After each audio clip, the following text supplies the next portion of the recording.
Hello student, good morning, welcome back. So today I am going to discuss rest of the topic. So today our topic is tangential stress. Okay, so here we take any cube. So this is a structure of any cube. Okay, we fix the base of this cube and we applied a tangential force on the cube.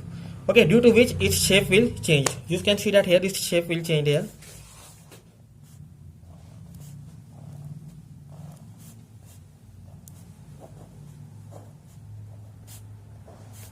Okay, through theta. Okay, so initially we take any cube and we fix the base of this cube and we applied a force at the top of the surface of this cube, due to which its shape will change. Okay, and it's depend upon theta. So its definition is when a deforming force is applied tangentially to the surface of a body, to the top surface of this body, to the surface of body. Okay, it produced a change in the shape of the body.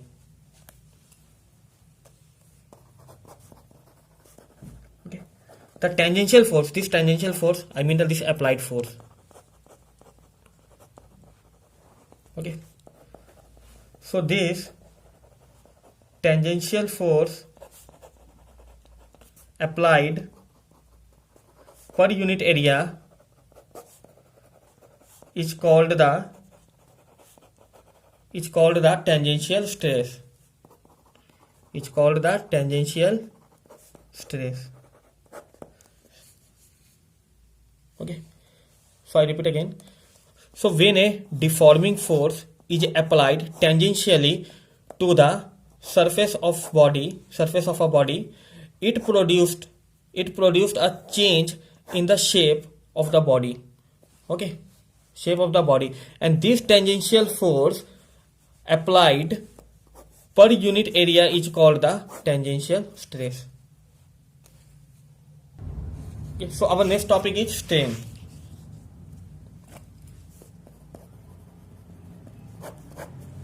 Okay, so what is the strain? So when a deforming force acts on a body,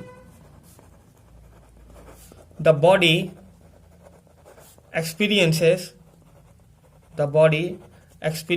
a change in its dimensions, shape and size. Okay, shape and size and volume, whatever be. Okay, so when a deforming force, applied force, act on a body, the body experience a change in its dimension. Okay, shape and size, their volume. Okay, so here we take any body. Okay, and we applied force on this body, due to which its length would be changed. Okay, that is a delta L. Okay, so what is a strain? Strain is a ratio of change in length upon original length. Okay, change in dimension upon original dimension. Okay, so we can write here the ratio of the change in dimension of the body to its original dimension,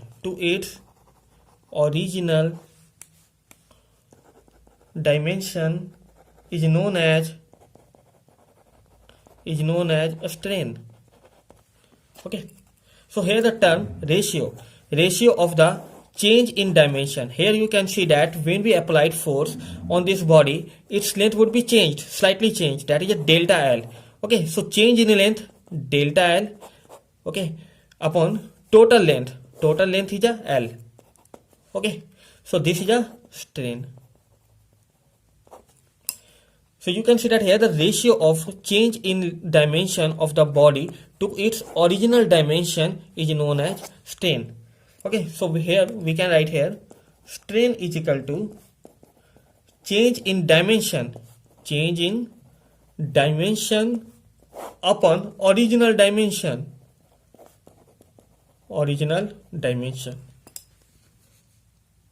So since the strain is a ratio of two similar quantities,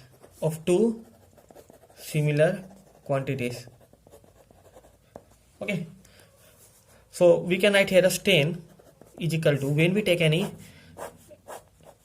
this type of body, okay, and we applied force on this body, okay, due to which its length would be increased, okay, delta L. Okay, so delta L upon original length L. Okay, so what is the dimension of strain here? Okay.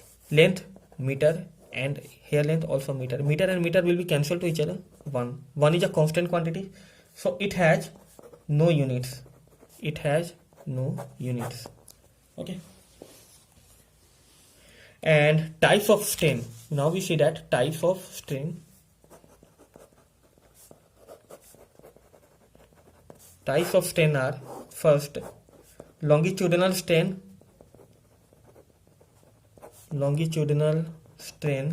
second, volumetric strain, and third, shear strain. Okay, so this is the first, longitudinal strain, second, volumetric strain, and third, shear strain. So there are three types of strain. Okay, so now we defined first longitudinal strain.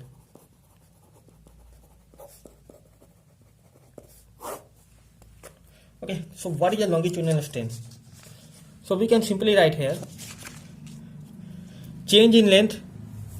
Okay, so longitudinal strain, change in length upon original length. Okay, this is a simple definition of longitudinal strain. Okay, change in length upon original length. Okay, so if we take any bar, okay, bar of length L, and we applied force on it. This is the applied force working on this body. Okay, due to this stress, okay, the bar will change in length. Okay, that is a delta L. Okay, so if this bar has an original length L and change in length delta L, okay, then what is a longitudinal strain? Change in length, that is a delta L upon original length L. Okay, so here a strain is a measure of the deformation of the material. Okay, I mean change in length when we applied some force on this rod. Okay, so it is a non-dimensional quantity. Okay, so what this is a longitudinal strain, and its definition is under the influence of a deforming force, if there is a change, okay, if there is a change delta, very small amount of change, okay, if there is a change in the length of the body, okay, in the length of the body, original length L and change in length delta L. Okay, so here under the influence of a deforming force, this is a deforming force, okay, if there is a change in the length of the body, okay, this is the length of the body, then the ratio of the change in length to the original length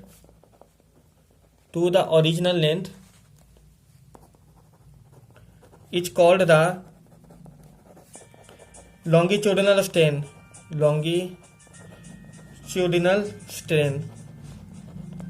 Okay, so longitudinal strain is equal to change in length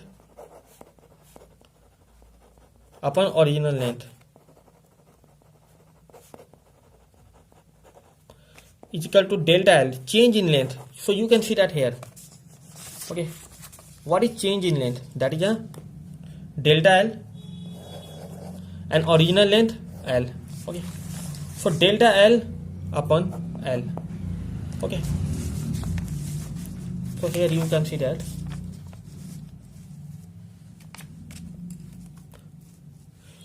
under the influence of deforming force. Okay, so if there is change in the length of the body, okay, then the ratio of the change in length to the original length is called the longitudinal strain. Okay, so what is the meaning of longitudinal strain? Okay, it means strain means some change in dimension and in length, change in dimension. But when we talk about longitudinal strain, change in length. Okay, so here dimension is length of the body. So our next topic is volumetric strain.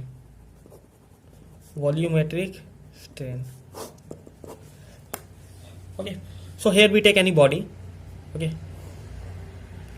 and we applied force on this body from all sides.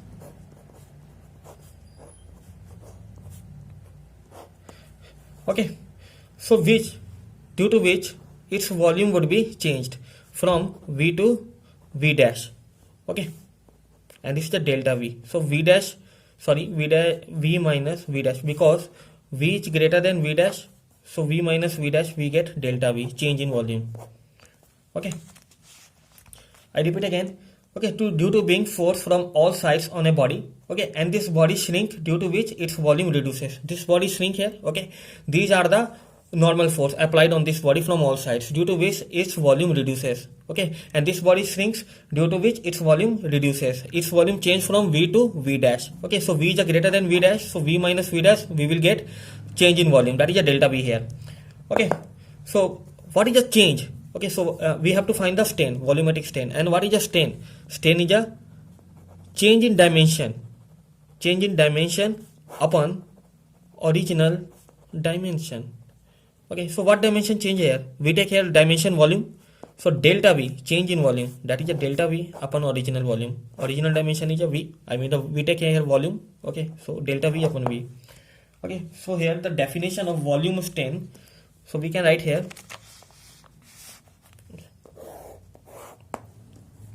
If a deforming force is applied, okay, so these are the force, okay, force F, these are the deforming force. Okay, if a deforming force is applied, due to which there is change in the volume of the body, then the ratio of the change in volume to the original volume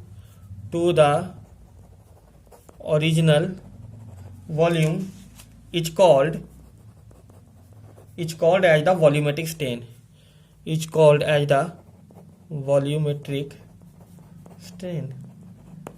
Okay, and you already know that volumetric strain is equal to change in volume upon original volume. Okay, and change in volume is a delta V upon V. Okay, delta V, change in volume, and V, original volume. Okay, I repeat again this.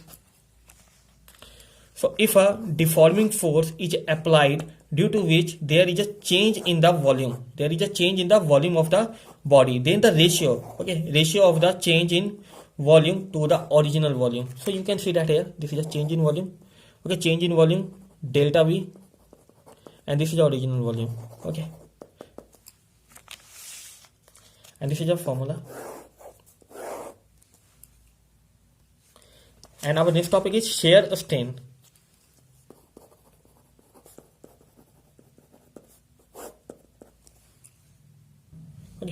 So shear strain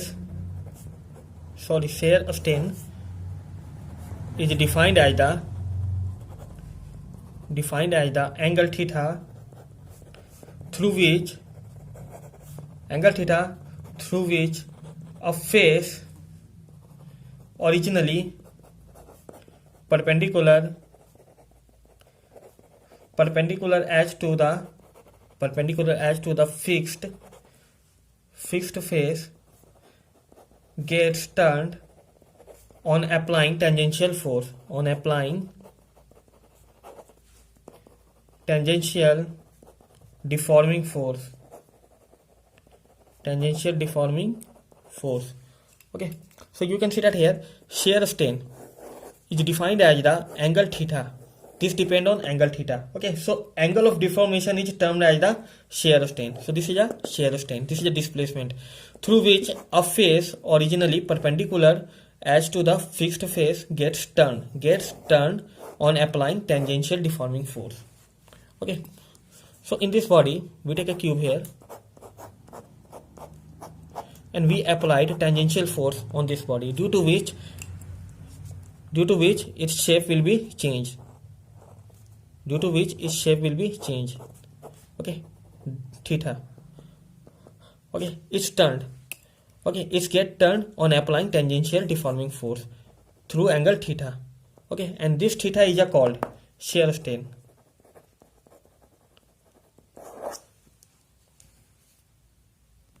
Now our next topic is Hooke's law.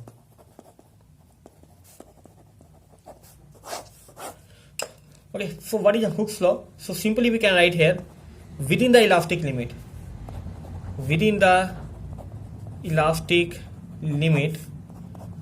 stress is directly proportional to strain. Okay, so within the elastic limit, stress is directly proportional to strain. So simply we can write here stress proportional to strain.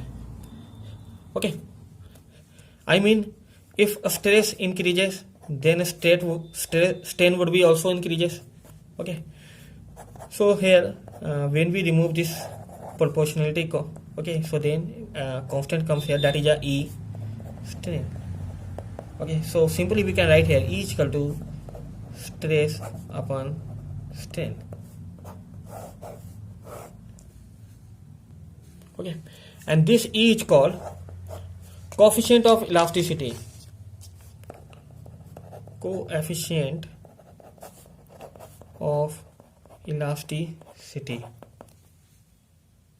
Okay, so here you can see that here, so within the elastic limit. Okay, so what is the elastic limit? So I mean elastic body. Okay, when after removing the force, body will return to its original position. Okay, so within elastic limit, stress is directly proportional to strain. Okay, stress proportional to a strain. Okay, so stress is equal to E into strain. Okay, and E represent here E is equal to proportionality constant and is called coefficient of elasticity. Okay, so if this is the body, this is any rod of length L. Okay, when we applied force on this body, force per unit area, it becomes stress. It is a stress. When we apply the stress on this body, the length of this body would change from L to delta L. Okay, and produce here a strain. So what is a strain? Strain is equal to delta L upon L, change in dimension upon original dimension. Okay, so we take here dimension length. Okay, so when we applied force on this body, okay, I mean we apply stress here. Okay, so then this body length, the length of this body will change here from L to very small length change, delta L. So total length of this new body is L plus delta L. Okay, and here strain produced in this body, that is a delta L upon L. Okay, but if this is an elastic body, then what happened? If this is an elastic body, then when we remove this external force, I mean this is stress, okay, then this body will return to its original positions. When we remove this force, external force, then this body will return to its original position, I mean length L. Again this body get length L. Okay.